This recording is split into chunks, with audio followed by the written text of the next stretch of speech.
1 kilo samarqandcha uslubdagi zig'ir oshini uy sharoitida o'chada tayyorlab ko'rishga harakat qilamiz.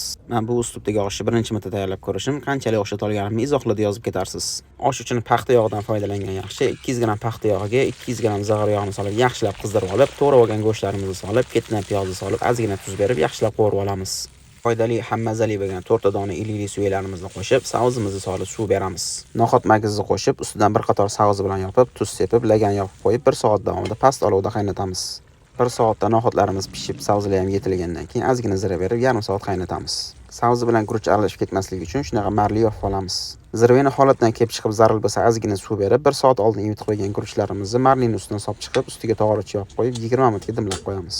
Hamma yog'i bir xil bo'lib parlab olgan guruchlarimizni yaxshilab aylantirib olib, ustiga ozgina tuz berib, zirveni holatdan kelib chiqib zaril bo'lsa, ozgina suv ham qo'yamiz. Ustini yopib, tegini bitta baland qilib, part chiqishi bilan tegini past holatda 20 minut dimlab qo'yamiz. Parlamagan guruchlarimizni yaxshilab aralashtirib, guruchimizni holatini ko'ramiz. Bizning guruch yaxshi yetilmagani uchun ustiga ozgina suv berib, yana 20 minutga dimlab qo'yamiz. 3 marta 20 minutdan dimlangan, parda pishgan guruchlarimizni holatini ko'rishingiz mumkin. Dirkillab turib, har chaynaganingizda oshning mazasini his qilasizlar. Oshimizni go'shtlarini chiqarib olib, to'g'rab olib, oshimizni suzishni boshlaymiz.